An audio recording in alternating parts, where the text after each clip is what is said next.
students. Hope you all are doing well. See, previously આપણે તમારું principles of micro economics 2 એનું unit 4 જે છે એમાં ચેપ્ટર 3 ડિસ્કસ કરતા હતા, જેમાં તમને અમુક ઇન્ટરેસ્ટ ને રિલેટેડ વસ્તુઓ આપેલી હતી. બરાબર કે ભાઈ કેવી રીતે વ્યાજ લેવામાં આવે છે, કયા કયા એવા ફેક્ટર્સ છે કે જે ઇન્ટરેસ્ટ રેટ જે છે એને એવું કહી શકાય કે અફેક્ટ કરે છે. બરાબર, મોર ઓર લેસ. હવે તમને લાસ્ટ પાર્ટ આપેલું છે યુનિટ 4 નું ચેપ્ટર 4 પ્રોફિટ. પ્રોફિટ ની અંદર તમને અમુક એવી વસ્તુઓ આપેલી છે જેમ કે બેઝિકલી આપણે એટલું જાણીએ છીએ કે કંપનીને થતો નફો, એટલે કે કંપનીને જેટલા પણ day to day business life ની અંદર બરાબર ખર્ચ થતા હોય એની સામે એને જેટલી આવક થાય છે, બરાબર, that is probably part of our profit. બરાબર, સો યસ, રિસીટ સાઇડ વધારે હોય છે એટલે આપણે એને ગ્રોસ પ્રોફિટ તરીકે ઓળખીએ છીએ. બરાબર, અને પછી એ જ ગ્રોસ પ્રોફિટને પીએનએલ માં ટ્રાન્સફર કરીને લઈ જાય છે, જેમાંથી આપણને નેટ પ્રોફિટ મળે છે. એટલે કે all the day to day expenses that we are occurring, જેમાં તમે એડમિન એક્સપેન્સ લઈ શકો છો, સેલિંગ એન્ડ ડિસ્ટ્રીબ્યુશન લઈ શકો છો. બરાબર, અધર ધેન ધેટ તમને બીજા જે કોઈ બી ઇન્સ્યોરન્સ પ્રીમિયમ ને ડેપ્રિસિએશન ને એવા એક્સપેન્સ લાગતા હોય તમામ. બરાબર, અને એને આપણે રિસીટ સાઇડ એટલે કે જે કંઈ પણ આપણને રિસીવેબલ છે એમાંથી માઇનસ કરીને આપણે મૂકીએ છીએ. Fine. So yes, this is the process, અને આ પ્રોસેસ તમે અકાઉન્ટ ની અંદર કરેલી છે. બરાબર, અહીંયા તમે જે કાંઈ બી સ્ટડી કરવાના છો એ પ્રોફિટના ચેપ્ટરની અંદર થિયોરેટિકલ પાર્ટ છે. Fine. So let us discuss about that part. પહેલા તમને મિનિંગ આપેલું છે અને પછી તમને ગ્રોસ પ્રોફિટ ની અંદર કઈ કઈ વસ્તુ ઇન્ક્લુડ થઈ શકે એમ છે એને રિલેટેડ ઇન્ફોર્મેશન આપેલી છે. So let us take a look two that part. શું કહેવા માંગે છે એ લોકો, જોઈએ મિનિંગમાં શું કે છે. તો કે the term profit has no one meaning today. It is being used in several senses. બરાબર, આપણે ઘણી બધી રીતે જે છે એ પ્રોફિટ એટલે કે નફા શબ્દનો ઉપયોગ કરીએ છીએ. બરાબર, ઘણી વખત આપણને કોઈ જગ્યાએથી આપણે શોપિંગ કરીએ છીએ અને ડિસ્કાઉન્ટ રિસીવ થાય છે, ઓર એલ્સ કે તમે વિચાર્યું હોય અને એના કરતા ઓછા જે છે એ પૈસાની અંદર શોપિંગ થઈ જાય છે, તો બી તમે એને તમારો ફાયદો એટલે કે તમે એવું કાઉન્ટ કરો છો કે આ આટલો આપણને પ્રોફિટ થયો આ વસ્તુની અંદર. બરાબર, even if it is not profit. બરાબર, આપણને બી ખબર છે કે આને પ્રોફિટ ન કહેવાય, steel we are taking that part of extra income or that part of saving as a profit. Fine. So ઘણા બધા સેન્સીસ ની અંદર આપણે એને યુઝ કરીએ છીએ. બરાબર, અલગ અલગ સેન્સીસ ની અંદર આપણે એને યુઝ કરીએ છીએ અને એને પ્રોફિટ કહીએ છીએ. બરાબર, એવી એવી વસ્તુ કે જે એકચ્યુઅલી પ્રોફિટ નથી પણ હોતી, steel we are counting it as a profit. Fine. જોઈએ આગળ તમને શું કહે છે. સેકન્ડ જે છે તમે પ્રોફેસર નાઇટની ડેફિનેશન આપેલી છે. એવું કહી શકાય કે ડેફિનેશન તો નહીં, બટ યસ એને એક અક્યુરેસી આપવાની ટ્રાય કરેલી છે કે ભાઈ આ વસ્તુને તમે બેઝિકલી પ્રોફિટ તરીકે કન્સિડર કરી શકો. જોઈએ શું કે છે.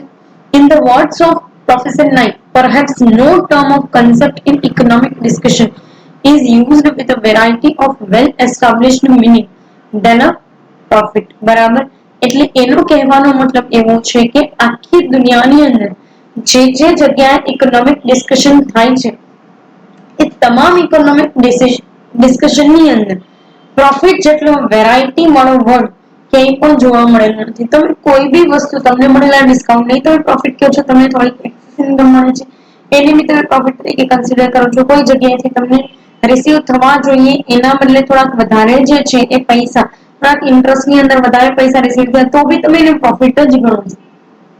બરાબર, શું યસ, એકમાત્ર એવો કન્સેપ્ટ કે જેને તમે અલગ અલગ વેરાયટી સાથે અલગ અલગ સિચ્યુએશન ની અંદર અલગ અલગ મિનિંગ સાથે લઈ શકો એમ છો.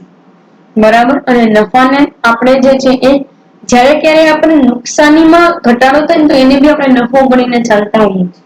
બરાબર, તો ઘણા બધા અલગ અલગ મિનિંગ નીકળે છે નફાના એટલે કે પ્રોફિટના, અને એને આપણે એ રીતે જ જે છે એ ડિસ્કસ કરીએ છીએ. ફાઇન.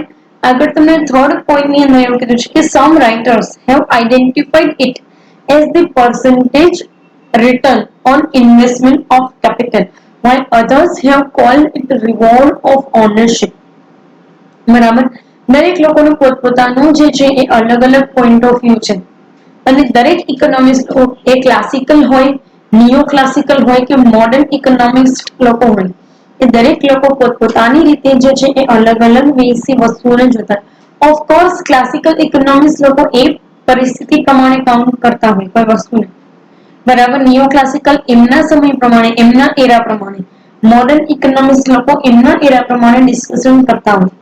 ફાઇન. સો એમાં અમુક ઇકોનોમિક્સ લોકોનું કહેવું એમ છે કે આ જે કંઈ પણ છે એ પર્સન્ટેજ રિટર્ન છે તમારા કેપિટલનું. તમે જેટલી બી કેપિટલ ઇન્વેસ્ટ કરેલી છે, બરાબર, એના ઉપર તમને મળતું પર્સન્ટેજ રિટર્ન છે. અને અમુક ઇકોનોમિક્સ લોકોનું કેવું એવું છે કે આ તમારી ઓનરશિપ જે કંઈ પણ તમે જે વસ્તુ તમારી સાથે બિલોંગ કરે છે એ ઓનરશિપ નું એક રિવોર્ડ છે. Surprisingly both the things are right in their own way. બરાબર. આજે હું 5 લાખ રૂપિયા જે છે એ મારી કંપનીની અંદર ઇન્વેસ્ટ કરું છું as a part of capital. So મને જે કાંઈ પણ અમુક વર્ષ પછી એક વસ્તુ તમે સમજી લો, પ્રોફિટ તમને ઇમિડિયેટલી આવવાનું ક્યારેય શરૂ ન થાય. અમુક સમય પછી જયારે તમને પ્રોફિટ રિસીવ થવાનું સ્ટાર્ટ થશે એટલે કે તમે તમારી પ્રાઇસ બિયોન્ડ તમારી પ્રોડક્ટને માર્કેટની અંદર વેચો છો અને તમને જે કાંઈ પણ પ્રોફિટ જનરેટ થાય છે, પણ એની આ લોકો વાત કરે છે. Basically it is return on investment. કારણ કે તમે અમુક વર્ષો પછી એક સમય એવો આવશે કે તમે જેટલા ઇન્વેસ્ટમેન્ટ કરેલું હતું એટલું જ ઇન્વેસ્ટમેન્ટ તમને પ્રોફિટના રૂપે જે છે એ પાછું મળી જશે. Yes or no? બરાબર. તો એ બી વસ્તુ સાચી છે. બીજું એ કે છે કે રિવોર્ડ ઓફ ઓનરશિપ. જે વ્યક્તિની માલિકીની આ વસ્તુ છે, જેણે પોતાના રિસોર્સિસ લગાડ્યા છે, જેણે પોતાની ડિસિઝન મેકિંગ સ્કિલ લગાડેલી છે, જેને એ વસ્તુ પર મહેનત કરેલી છે, એને એ મહેનતનું એક કહી શકાય કે રિવોર્ડ છે. બરાબર. અને એમાં કઈ ખોટું પણ નથી. આ વાત સાવ એટલે સાવ સાચી છે. બરાબર. જે વ્યક્તિ એમાં ઇન્વેસ્ટ કરે છે એનો સૌથી જે છે એ મોટો આ રિવોર્ડ છે. લાસ્ટમાં તમને એવું કહે છે કે some will record it as the reward of risk taking while some call it reward of entrepreneurship. અમુક લોકો એને રિસ્ક ટેકિંગ જે છે એનું રિવોર્ડ કહે છે. એ વસ્તુ પણ સાચી છે. તમે રિસ્ક લીધું એ વેન્ચર જે છે એને આગળ વધારવાનું કે એ વેન્ચર જે છે એને એની અંદર કોઈ પણ પ્રકારની પ્રોસેસીસ કરવાનું, બરાબર, એવું રિસ્ક લીધું તો તમને એના માટે જે છે એ રિવોર્ડ મળેલું છે. Yes or no? ફાઇન. અને અમુક લોકો એને એન્ટરપ્રિન્યોરશિપ જે છે એનો રિવોર્ડ કહે છે. તો એ બંને વસ્તુ પણ સાચી છે. તમે રિસ્ક લ્યો છો એ પ્રમાણે તમને એનું રિવોર્ડ મળે છે. અને અમુક જે કંઈ પણ કહે છે એન્ટરપ્રિન્યોરશિપ ને રિલેટેડ, બરાબર, એ વસ્તુ પણ સાચી છે. તમે પોતે એન્ટરપ્રિન્યોર છો, તમે તમારા એફર્ટ્સ નાખેલા છે, તમે એ દરેક વસ્તુઓ કરેલી છે કે જે કોઈ એન્ટરપ્રિન્યોર કરવાની જરૂરિયાત હોય. ફાઇન.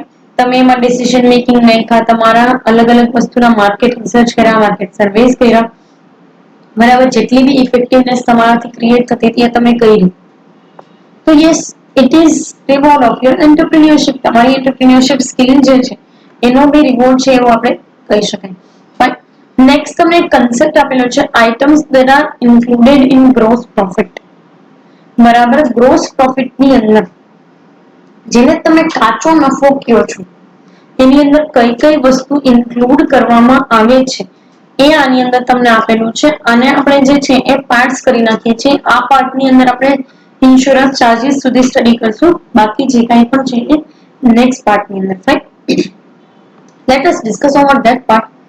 ફર્સ્ટ તમને કીધું છે remuneration for the factors of production contributed by the entrepreneur himself. બરાબર.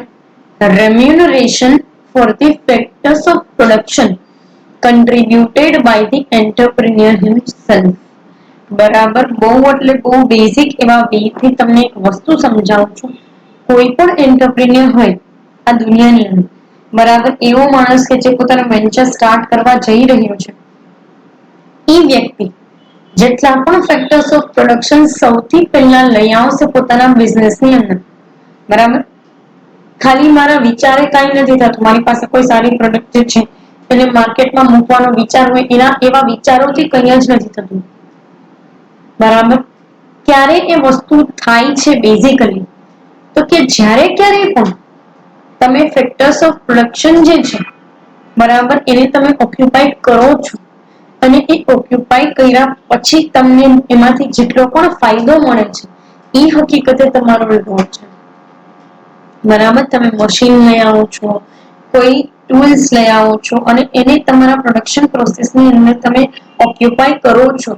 ઈ ઓક્યુપાય કર્યા પછી એ તમને ફ્રૂટફુલ રિઝલ્ટ આપે છે, એવી એક પ્રોડક્ટ તૈયાર કરીને આપે છે કે જેને તમે બજારની અંદર વેચી શકો.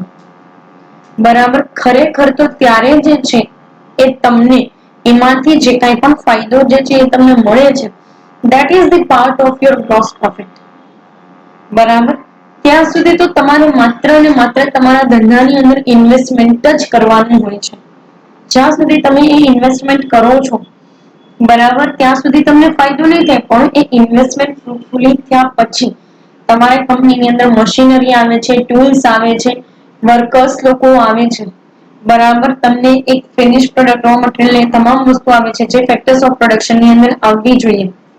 બરાબર. એ તમામ વસ્તુ આવે છે તમારા બિઝનેસમાં, તમારા માટે એક પ્રોડક્ટ તૈયાર કરી આપે છે, જે પ્રોડક્ટને તમે બહાર વેચો છો, બરાબર, ઈ તમારા માટે હકીકતે રેમ્યુનરેશન થશે તમારું, અને એને આપણે ગ્રોસ પ્રોફિટમાં લઈએ છીએ. ચોખ્ખે ચોખ્ખું તમને કહી દઉં, ટ્રેડિંગ અકાઉન્ટનો sales part, yes or no? You people may agree or may not agree, but તમે આ વસ્તુ કરેલી છે. વેપાર ખાતાની આપણે જે બાજુ સેલ્સ લખતા, બરાબર, આ સાઈડ એ એટલે કે ક્રેડિટ સાઈડ બેઝિકલી તમે લખતા જમા બાજુ, બરાબર. તો ક્રેડિટ સાઈડ તમે જે કાંઈ પણ સેલ્સ લખો છો, basically that sales is the part of this factors of productions remuneration, yes or no? તો સૌથી પહેલી વસ્તુ જ આપણે સેલ્સ લખીએ છીએ, બરાબર, અને આ ફેક્ટર્સ ઓફ પ્રોડક્શન જે અક્વાયર કરીએ છીએ એ એટલે કે પરચેસ, બરાબર. સો યસ, એ સેલ્સ જે છે એનો જ એક ભાગ છે, અને એમાંથી તમને જે છે એ ગ્રોસ પ્રોફિટ રિસીવ થશે. સેકન્ડ તમને કીધું છે ડેપ્રિસિએશન એન્ડ મેન્ટેનન્સ ચાર્જીસ. હા, તમે તમારી કંપનીની અંદર મશીન લઈ આવો છો, તો મશીન જિંદગી પર નવું નવું જોઈશે, જ્યાં સુધી કંપની જે છે બંધ ન થાય ત્યાં સુધી ના. તો કે જેટલા વર્ષો સુધી એ મશીનને તમે યુઝ કરશો, એટલા વર્ષો સુધી એ મશીન ઉપર ઘસારો લાગશે. એ ઘસારો તમારા માટે ખર્ચ છે, બરાબર, જેને તમે પ્રોફિટ એન્ડ લોસ અકાઉન્ટની અંદર લખો છો, બરાબર, અને એ બી ડેબિટ સાઈડ એટલે કે expense side. Fine. So depreciation charges is very normal and you people know it. બરાબર. કોઈ પણ મશીનરીને લગતો ઘસારો. સેકન્ડ તમને કીધું છે ઇન્સ્યોરન્સ ચાર્જીસ. દરેક કંપનીએ પોતાના માલ સામાન માટે ઇન્સ્યોરન્સ લીધેલો હોય, મશીનરી માટે ઇન્સ્યોરન્સ લીધેલું છે, બરાબર.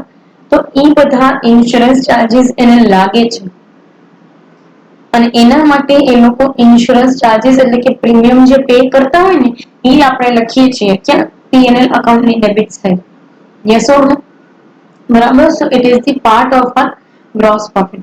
પર્ટિક્યુલર આ સેશનની અંદર આપણે મીનિંગ જે છે એ સમજ્યા, એઝ વેલ એઝ ત્રણ આઇટમ સમજી, બે આઇટમ્સ જે છે એ મેજરલી સમજી લીધી. એક તો ડેપ્રિસિએશન એન્ડ મેન્ટેનન્સ ચાર્જીસ, અને બીજું છે remuneration for the production, factors of production contributed by entrepreneur. Coming સેશનની અંદર આપણે extra personal profit as well as net profit અને બંને વચ્ચેનો ડિફરન્સ કોનો, તો કે નોર્મલ ને સુપર નોર્મલ પ્રોફિટ વચ્ચેનો, બરાબર, એ વસ્તુ કમિંગ સેશનની અંદર જોશું. અત્યારે અહીંયા સુધી રાખીએ. Thank you so much.